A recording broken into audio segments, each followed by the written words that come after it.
देखो, हम लोगों ने कल जो भी फ़ॉर्मूलाज़ डिराइव की, जो भी पढ़ा, हम लोगों ने आइसोथर्मल एक्सपेंशन के बारे में बहुत सारी डिटेल्स पढ़ी।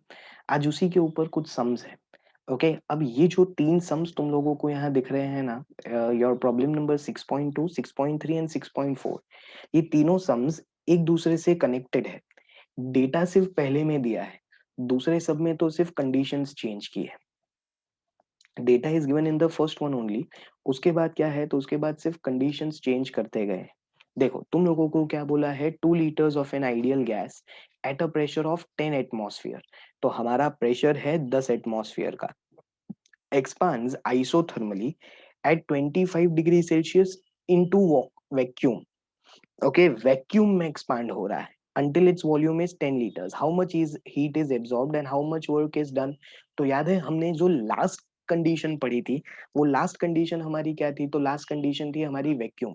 वैक्यूम में एक्सटर्नल प्रेशर क्या होता है? तो एक्सटर्नल प्रेशर होता है जीरो। तो वर्क डन होता है माइनस पी डेल्टा वी, वो जीरो हो जाएगा। वर्क डन जीरो है, डेल्टा यू आइसोथर्मल है तो डेल्टा यू तो जीरो ही होता है, तो क्यू भी क्या हो जाएगा? जीरो। तो एवरीथिंग इज जीरो। देखो यहाँ से Q माइनस डब्ल्यू दोनों zero, no work is done, no heat is absorb, सब कुछ जीरो। क्लियर सभी को? तो एकदम पहला जो हम लोगों का केस है ना, वो तो एकदम सिंपल है, सब जीरो जीरो जीरो। फिर तुम्हें क्या बोला है, सेम चीज लो but consider the same expansion but this time against a constant external pressure of 1 atmosphere.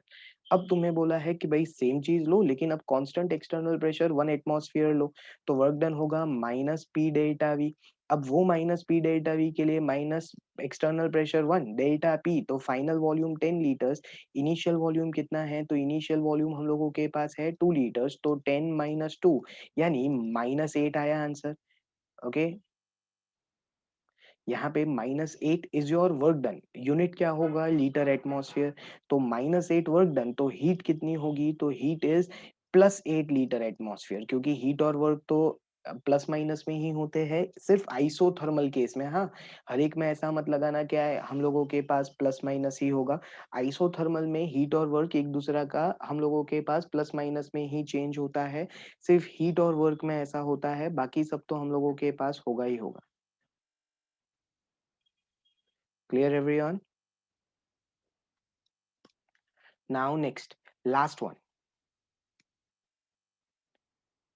देखो अब लास्ट वन में क्या है, consider the expansion in 6.2 for 1 mole of ideal gas conducted reversibly. तो पहला वाला वैक्यूम में था, दूसरा वाला ऐसा था कि भाई इरिवर्सिबल ही है लेकिन कांस्टेंट एक्सटर्नल प्रेशर में करवाओ, और तीसरा वाला रिवर्सिबल है। तो रिवर्सिबल के लिए अपने पास वर्क डन की फॉर्मूला है माइनस या सॉरी +2.303 NRT log VI/VF। देखो अब तुम्हें लगता है सर यहाँ तो नहीं है माइनस, तो यहाँ माइनस नहीं है क्योंकि क्यू की फॉर्मूला लिखी है। क्यू में माइनस आना चाहिए लेकिन VF/VI लिखा है। देखो यहाँ पे क्या फॉर्मूला लिखी है, VF/VI। अगर VF/VI लिखोगे तो इसमें माइनस आएगा और क्यू में नहीं आएगा। सिंपल। देखो अगर ये चीज ध्यान रखो, ये लॉग का रूल बोलो या किसी का भी बोलो, अगर यहाँ माइनस रखते हो तो ये VF - VI होगा, प्लस रखते हो तो VI - VF होगा। नॉर्मल वे में तुम लोग लॉग फाइंड करोगे and you will get your result. Log find करना आता है सभी को, everyone knows how to find out log. Log tables use करना आता है सभी को, everyone knows how to use log tables. अगर नहीं भी आता है तो कोई बात नहीं, हम लोग आगे उसके बारे में डिस्कशन करने वाले हैं। तब हम लोग इन डिटेल देखेंगे कि हमारे पास कैसे लॉग यूज होता है। अभी के लिए तुम्हारे पास यहाँ पे log 5 आएगा, ओके, या लॉग 0.2 आएगा, और लॉग 0.2 की वैल्यू होती है -0.6990। तो ये वैल्यू यूज करके तुम लोग आगे बढ़ सकते हो।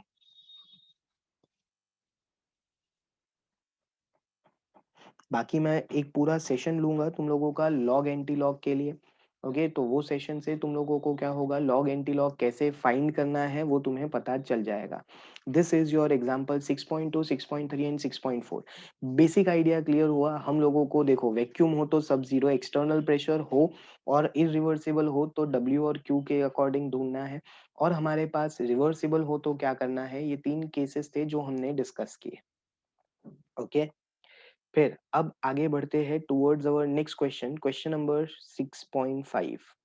देखो दिख रहा है, क्वेश्चन दिख रहा है अभी। हम लोग एग्जाम्पल 6.5 सॉल्व करने वाले हैं। मैं यहाँ पे जानबूझ के तुम लोगों को सॉल्यूशन नहीं दिखा रहा हूँ। I am not giving you the solution, हम लोग सिर्फ डायरेक्टली इसको सॉल्व करने वाले हैं। ध्यान से देखो, if water vapour is assumed to be a perfect gas, if water vapor is assumed to be a perfect gas, molar enthalpy change for vaporization of 1 mole of water at 1 bar and 100 degrees Celsius is 41 kilojoule per mole. Calculate internal energy change when 1 mole of water is vaporized at 1 bar pressure and 100 degrees Celsius. तुम्हें enthalpy change दिया है। Enthalpy change कितना है? तो enthalpy change है 41 kilo joule पर मोल। और तुम्हें क्या फाइंड करना है? तो तुम्हें फाइंड करना है इंटरनल एनर्जी चेंज। किसके लिए फाइंड करना है? तो तुम्हें फाइंड करना है for 1 mole of water converted to 1 mole of vapour. 1 mole water 1 mole vapour में कन्वर्ट हुआ, उसके लिए तुम्हें इंटरनल एनर्जी चेंज फाइंड करना है। तो चलो अब ये क्वेश्चन हम लोग सॉल्व करेंगे अपने बोर्ड पे। यहाँ ध्यान दो सभी लोग, I want everyone paying attention here. देखो तुम लोगों के पास क्या है, तो तुम्हारे पास यहाँ पे ये सॉल्व करने के लिए सबसे पहले हम लोग लिख देते हैं भाई, इलस्ट्रेशन है ये। इलस्ट्रेशन 6.5 था आई गेस। अब इस इलस्ट्रेशन 6.5 में तुम्हें क्या दिया है? तो तुम्हें डेटा में दिया है कि डेल्टा एच है 41 किलो जूल पर मोल। बट देखो कई बार है ना वो लोग साइन कन्वेंशन भूल जाते हैं। ध्यान रखना, चाहे तुम लोगों के पास हीट हो, चाहे इंटरनल एनर्जी हो, चाहे वर्क हो, सब कुछ, सॉरी इंटरनल एनर्जी हो, एंथैल्पी हो, सब में हीट रिलीज्ड यानी नेगेटिव। ओके, तो ये ध्यान रखना कि अगर तुम्हारे पास delta H and delta U, ये दोनों भी क्या होगा? ये फाइनली हीट ही है, एनर्जी ही है। तो इसके लिए भी क्या होगा? तो इसके लिए भी अगर प्रोसेस एक्सोथर्मिक होता है तो हमें इसकी वैल्यू नेगेटिव लेनी है।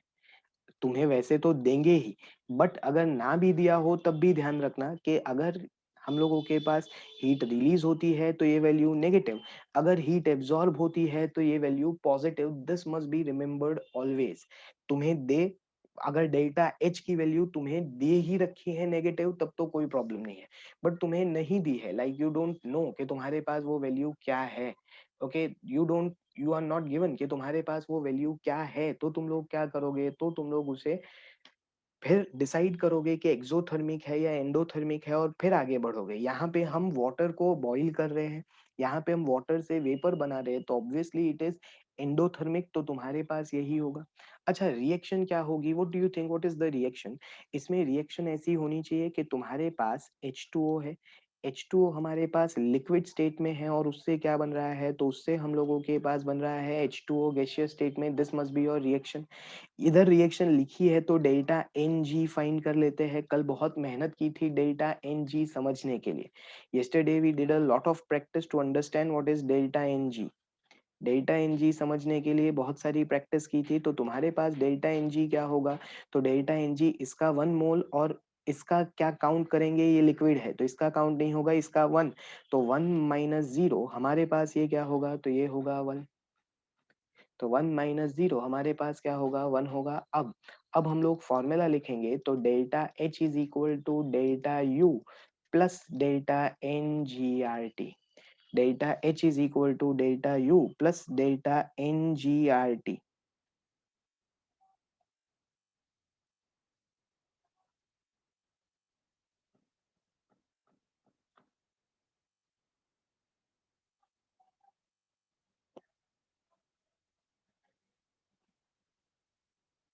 ओके, यही है ना। अब तुम्हारे पास डेल्टा एच की वैल्यू है, डेल्टा एन जी है, आर और टी तो सेम ही होता है, बट स्टिल तब भी गलती मत करना। टेम्परेचर तुम्हें दिया है 100 डिग्री सेल्सियस, 100 डिग्री सेल्सियस यानी 373 केल्विन। डेल्टा एच की वैल्यू 41 किलो जूल है, लेकिन जनरली हमारे पास है ना आर जूल में आता है। आर हम लोग जूल में रखते हैं, या तुम किलो जूल में रखो तो भी प्रॉब्लम नहीं है, मैं सब किलो जूल में करूंगा। I am going to do everything in kilo joule, क्योंकि किलो जूल है तो सब किलो जूल। तो डेल्टा एच की वैल्यू रख दी 41। डेल्टा यू हमें चाहिए, डेल्टा एन जी है 1। आर की वैल्यू क्या रखेंगे, तो आर की वैल्यू किलो जूल में उसकी वैल्यू होती है 8.314। जूल में उसकी वैल्यू क्या होती है 8.314, तो किलो जूल में उसकी वैल्यू क्या होगी, तो किलो जूल में उसकी वैल्यू होगी 8.314 इंटू 10⁻³ किलो जूल में उसकी वैल्यू क्या होगी, तो किलो जूल में उसकी वैल्यू होगी 8.314 इंटू 10⁻³ समझ में आया सबको। तो 8.314 इंटू 10⁻³ क्यों किलो जूल में कन्वर्ट किया। टेम्परेचर क्या है 373। अब इसको मल्टीप्लाई करो, इन दोनों को मल्टीप्लाई करो, 1000 से डिवाइड करो और डेल्टा इधर सब्ट्रैक्ट करो। मुझे बताओ आंसर क्या आ रहा है, what is the answer that you get. Anyone who can get any answers. यहाँ पे ये पहले मल्टीप्लाई करोगे 8.314 इंटू 373 डिवाइडेड बाई 1000 करोगे। You will multiply 8.314, you will multiply 8.314 into 373 divided by 1000 करोगे तो वो आएगा 3.1011। तो 41 माइनस 3.1011, तो अब यहाँ पे ये सब्ट्रैक्ट करोगे तो डेल्टा यू की वैल्यू क्या आएगी, चेक कर लेना एक बार कैलकुलेशन। 41 माइनस 3.1011, तो ये आएगा 37.89 किलो जूल। तो ये आ गया हमारे पास डेल्टा यू का value. Yes very good, everyone got this 37.89 kilo joule. But देखो सब किलो जूल में था तो आर किलो जूल में लिया, ये ध्यान रखना। हम लोग जनरली जल्दी में ऐसी गलती कर देते हैं कि हम लोग सब किलो जूल में लेते हैं, आर को जूल में ले लेते हैं। तो फिर क्या होता है ना, फिर आंसर ही कुछ खतरनाक आता है। या तो सब जूल में ले लो, इसको जूल में ले लो तो इसको भी जूल में ले लो। क्लियर, तो डेल्टा यू ऐसे फाइंड किया जा सकता है। We can find out delta U like this. Anyone any doubt still here. देख लो किसी को जो भी कुछ मन में हो तो पूछ लो।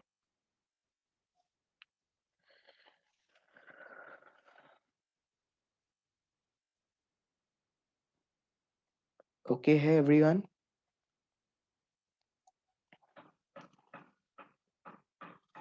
ओके, देन हम लोग चलते हैं अपने नेक्स्ट क्वेश्चन पे, देखते हैं अपने पास कोई नेक्स्ट क्वेश्चन है कि नहीं। ओके मतलब तुम्हारी टेक्स्ट बुक में है कि नहीं, तो वो बेसिस पे हम लोग आगे सॉल्व करेंगे। देखो ये तुम्हारा 6.5 हमने सॉल्व किया। यहाँ पे तुम लोगों को 37.9 लिया है, 37.89 अपना आंसर आया है। तुम्हें लगता है सर इतना डिफरेंस कैसे आ गया, आ गया ना, कैसे आया।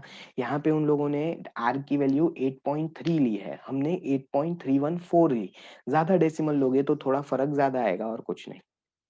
ये सब हमने अभी किया नहीं है, इसकी हमें अभी ज़रूरत नहीं है। दीज़ ऑल थिंग्स, ये सब टॉपिक हमने नहीं किए हैं, तो इसके क्वेश्चंस अभी तो होंगे नहीं। तो चलो फिर सीधा आगे बढ़ते हैं नेक्स्ट क्वेश्चन पे।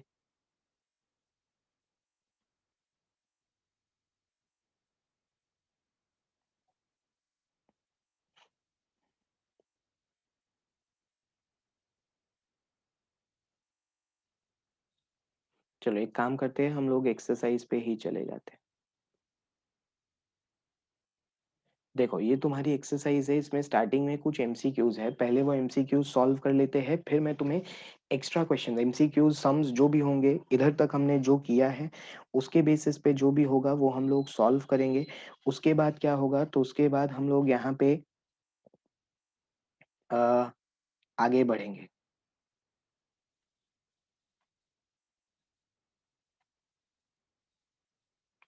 ओके नाउ, जैसे हमारा पहला एमसीक्यू है पे अटेंशन, चूज। हम लोगों के पास पहला एमसीक्यू है, choose the correct one.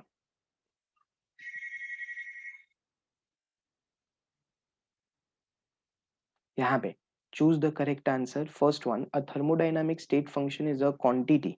State function क्या होता है, what is a state function, what is a state function, anyone. तो हमारे पास क्लियर है स्टेट फंक्शन क्या होता है, कि ऐसा जिससे जिसकी वैल्यू इंडिपेंडेंट ऑफ पाथ हो, पाथ पे डिपेंडेंट ना हो। तो सीधा सीधा आंसर ही मिल गया है ना। देखो बाकी सब हीट चेंज ये वो ऐसा कुछ नहीं है, पाथ पे डिपेंडेंट ना हो वो हमारा answer. Next, for the process to occur under adiabatic condition. Adiabatic यानी क्या होता है, तो ए डायबिटिक यानी ऐसा कि हमारे पास क्या हो, तो ए डायबिटिक मीन्स हमारे पास हीट एब्जॉर्ब या रिलीज नहीं होनी चाहिए। The heat must be absorbed or released.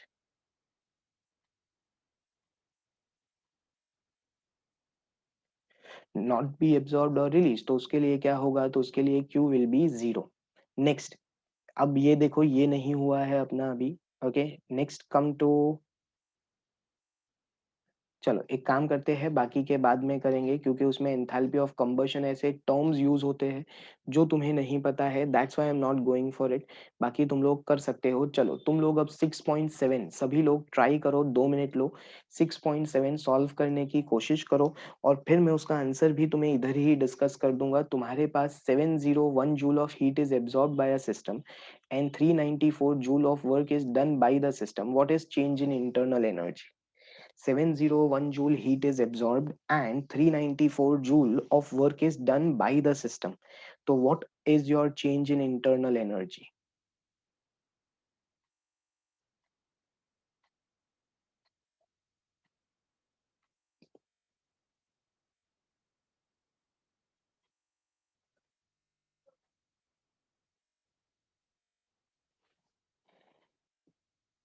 Yes, anyone got this?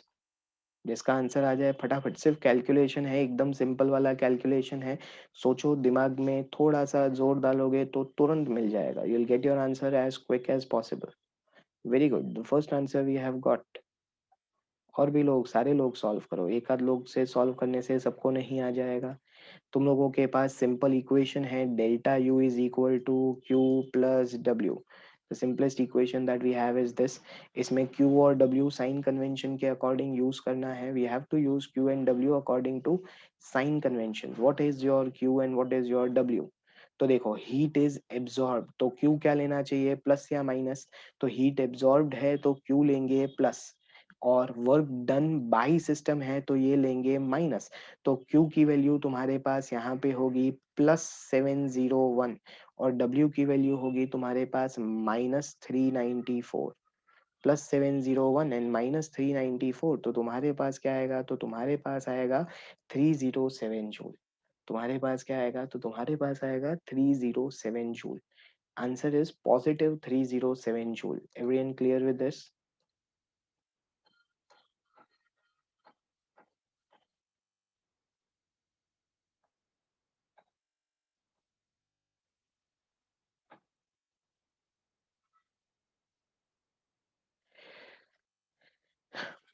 चलो, तो नेक्स्ट क्वेश्चन पे चलते हैं। What is your next question? 6.8। The reaction of cyanamide NH2CN with dioxygen was carried out in a bomb calorimeter and delta U was found to be -742.7। अभी as of now I know तुम्हें bomb calorimeter क्या है वो नहीं पता। You don't know what is bomb calorimeter, correct है। कोई problem नहीं है, तुम्हें नहीं पता है बॉम्ब कैलोरीमीटर क्या है, बट इट्स ओके। तुम लोगों के पास तुम्हें क्या करना है, तो तुम्हें तो जो सॉल्विंग है ना उसमें बॉम्ब कैलोरीमीटर से ज्यादा फर्क नहीं पड़ता। तुम्हें दिया है डेल्टा यू की वैल्यू है -742.7। ओके, तुम्हें फाइंड करना है डेल्टा एच, और तुम्हें ये रिएक्शन दी है, you are given this reaction. तो देखो, अब मैं यहाँ नीचे ही सॉल्व कर देता हूँ। कैसे? यहाँ पे ही सॉल्व करूंगा ना तो तुम लोगों को दिख जाएगा इजीली। देखो, सबसे पहले इसका डेटा लिख लो। डेटा क्या है, तो डेटा है डेल्टा यू -742.7 किलो जूल में है। अब डेल्टा एन जी फाइंड कर लो, क्योंकि बिना डेल्टा एन जी के तो हो ही नहीं सकता ना। यहाँ पे प्रोडक्ट में कितने गैस मॉलिक्यूल्स दिखाई दे रहे हैं? How many gas molecules you can see in the product? Product side कितने गैस मॉलिक्यूल्स हैं? तो हमारे पास यहाँ पे प्रोडक्ट साइड है 2 gas molecules. How many gas molecules you have on product side? तो ये 1 और ये 1, 2 गैस मॉलिक्यूल्स है। और रिएक्टेंट साइड 1 + 3/2 कितना होगा? तो 1 + 3/2 ये होगा 5/2, तो 2 - 5/2 यानी ये होगा -1/2। ये कितना होगा? -1/2। टेम्परेचर तुम्हें दिया है 298 केल्विन। अब तुम अपनी फॉर्मूला लगाओगे क्या? तो formula will be simple, delta H equal to delta U plus delta N G R T, जिसमें डेल्टा यू कितना है? -742.7, डेल्टा एन जी है -हाफ, आर की वैल्यू किलो जूल में, तो 8.314 इंटू 10⁻³ 8.314 इंटू 10⁻³ और टेम्परेचर 298। पहले इनको मल्टीप्लाई करो, ये माइनस माइनस ऐड होगा, फाइनल आंसर बताओ कितना आ रहा है। देखो 8.314 इंटू, हम लोगों के पास 8.314 इंटू 298 करोगे, उसको डिवाइड बाई 2 करोगे, तो तुम्हारे पास, उसको डिवाइड बाई 2 डिवाइड बाई 1000 करोगे तो तुम्हारे पास 1.23 आ रहा है। अब वो 1.23 को तुम लोग ऐड करोगे 742.7 में, तो तुम्हारे पास आ जाएगा minus 743.93। This is your delta H, minus 743.93 kilo joule. देख लो।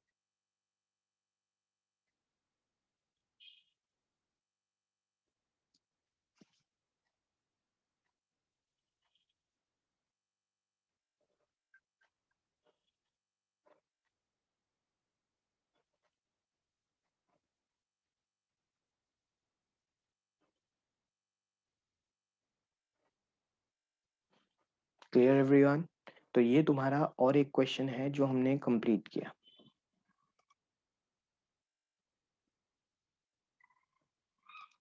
देखो इसके बाद के जो क्वेश्चंस है ना वो हम लोगों ने अभी किए नहीं है, so let's not go for that. अभी इधर 6.8 तक क्लियर है सभी को। तो आगे हम लोग कुछ क्वेश्चन सॉल्व करने वाले हैं, तुम लोग भी मेरे साथ सॉल्व करोगे, सो लेट्स बिगिन।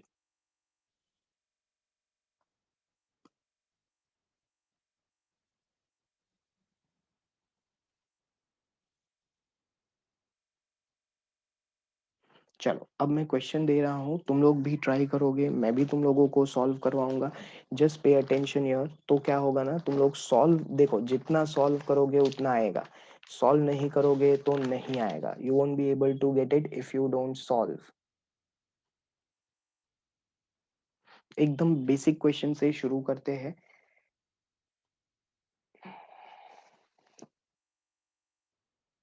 देखो तुम्हारे पास अ गैस एक्सपांड्स, एकदम बेसिक सा क्वेश्चन है, ठीक है। A gas expands by by 0.5 litre, by 0.5 litre against against a, a constant external pressure, against a constant external pressure of 1 atmosphere, of 1 atmosphere, calculate work done, calculate work done. हमें यहाँ पे work done calculate करना है। तुम्हारा constant external pressure कितना है, तो constant external pressure है 1 एटमॉस्फेयर, और तुम लोगों का यहाँ पे 0.5 लीटर से गैस एक्सपांड हो रहा है। तो फॉर्मूला क्या है, तो फॉर्मूला है minus P delta we, correct और नॉट। अब इस फॉर्मूला में प्रेशर कितना है, तो प्रेशर है 1, डेल्टा वी यानी चेंज इन वॉल्यूम। अब इंक्रीज होगा तो प्लस लोगे, डिक्रीज होगा तो माइनस लोगे, क्योंकि फाइनल माइनस इनिशियल है ना। तो सिंपल, इंक्रीज हो रहा है तो प्लस ले लो, डिक्रीज हो रहा है तो माइनस ले लो। तो यहाँ पे क्या लोगे, तो यहाँ पे प्लस लोगे, तो ये 0.5 आएगा प्लस। बट ये मल्टीप्लाई करोगे ना तो ये -0.5 आएगा। लेकिन क्या ये वर्क डन सीधा जूल में आया है? No. Can this work done be directly in joule? क्या ये वर्क डन जूल में हो सकता है? नहीं हो सकता। क्यों नहीं हो सकता? तुमने प्रेशर लिया एटमॉस्फेयर में और वॉल्यूम लिया लीटर में, तो ये मल्टीप्लीकेशन करके ये वर्क डन का यूनिट आता है लीटर एटमॉस्फेयर। इस वर्क डन का यूनिट क्या आता है? इस वर्क डन का यूनिट आता है लीटर एटमॉस्फेयर। अब मैं तुम्हें इंपॉर्टेंट बात बता रहा हूँ कन्वर्जन के लिए। अगर तुम्हारे पास 1 लीटर एटमॉस्फेयर है, दैट इज ऑलवेज 101.3 जूल। तुम्हें दिया हो क्वेश्चन में या ना दिया हो, अब हमेशा के लिए तुम्हें याद ही रख लेना है क्या, कि 1 litre atmosphere is how much, तो 1 litre atmosphere is 101.3 joule. Okay, 1 litre atmosphere is 101.3 joule. अब तुम्हारा वर्क डन है -0.5 litre atmosphere. Okay, -0.5 litre atmosphere, तो हम क्या करेंगे, तो हम उसे मल्टीप्लाई करेंगे -0.5 इंटू 101.3। तो ये कितना आएगा हमारे पास, तो ये हमारे पास आएगा 50,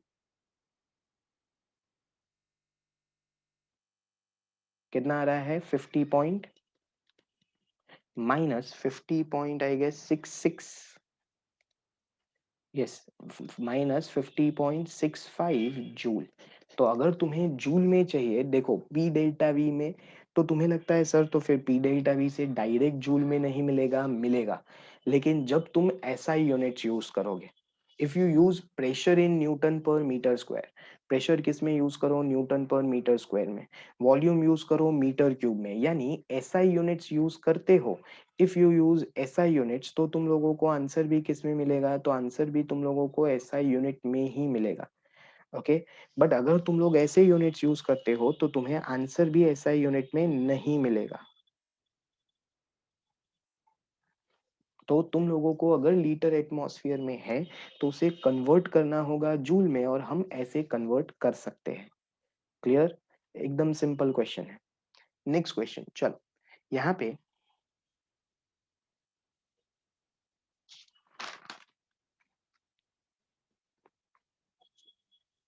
देखो, अभी है ना, ऐसा क्वेश्चन तुम्हारी बुक में नहीं था, इसीलिए मुझे लेना पड़ता है। A gas contained in a cylinder, a gas contained in a cylinder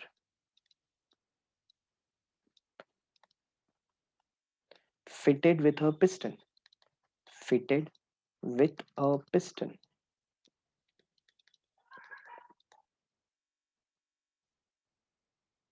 expands against, expands against a constant external pressure, a constant external pressure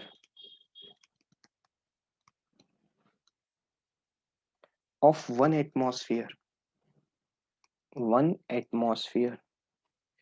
It absorbs from a volume of 4 liter to 14 liter, from a volume of 4 liter to 14 liter. In doing so, it absorbs, in doing so, it absorbs 800 joule energy. It absorbs 800 joule heat. Calculate delta U. Calculate delta U. देखो, तुम लोगों को क्या बोला गया है इस question में कि हमारे पास एक सिस्टम है, एक सिस्टम में हम लोगों ने गैस फिलअप किया है, we have filled up with a gas, एक पर्टिकुलरली जो भी गैस होगा उसमें फिलअप किया है, वो खुद एक्सपांड हो रहा है। बाहर कांस्टेंट एक्सटर्नल प्रेशर कितना है, तो बाहर कांस्टेंट एक्सटर्नल प्रेशर है 1 एटमॉस्फेयर। एक्सपांशन हो रहा है 4 लीटर से 14 लीटर, और वो करने में उसने कितनी हीट एब्जॉर्ब की है, तो उसने 800 जूल, 800 जूल, देखो थोड़ा सा मिक्स हो गया लैंग्वेज, लेकिन 800 जूल उसने हीट एब्जॉर्ब की है। अब क्या, तो उस 800 जूल हीट एब्जॉर्ब में हमारे पास क्या होगा, तो हमारे पास अब कैलकुलेट डेल्टा यू तुम्हें बोला है। डेल्टा यू के लिए सबसे पहले हम लोग वर्क डन चाहिए हमें, और वर्क डन की फॉर्मूला होती है minus P delta we. Okay, अब माइनस प्रेशर कितना है, 1 atmosphere, volume final minus initial यानी 14 - 4, 14 - 4 यानी 10 होगा, तो -10, बट ये भी देखो वापस यूनिट क्या आएगा, लीटर एटमॉस्फेयर। अब तुम लोगों को लीटर एटमॉस्फेयर जनरली हमें चलता ही नहीं है, तो -10 इंटू 101.3।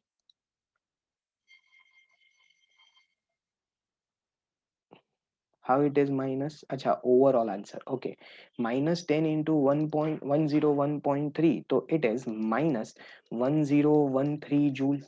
ये कितना आएगा, -1013 जूल। अब क्या है, तो तुम लोगों को कैलोरी में, अरे सॉरी, जूल में हीट दी है।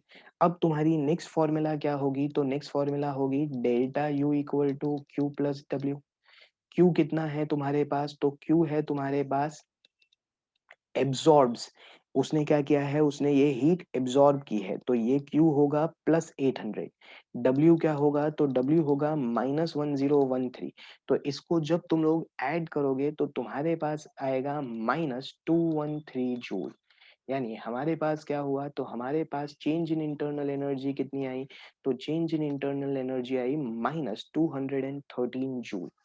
तो देखो, यहाँ पे पहले हमने वर्क डन फाइंड किया, लेकिन वो वर्क डन भी हमें लीटर एटमॉस्फेयर में मिलता है। तो लीटर एटमॉस्फेयर में वो जो वर्क डन मिला उसे हमें क्या करना होगा, तो उसे हमें कन्वर्ट करना होगा। Will have to convert it. जब उसे कन्वर्ट करोगे तभी क्या होगा, तो तभी तुम लोगों के पास तुम उसे जूल के साथ ऐड कर सकते हो। If you don't convert it, तो तुम लोगों के पास वो जूल के साथ कभी ऐड नहीं हो पाएगा। It won't be added to joule.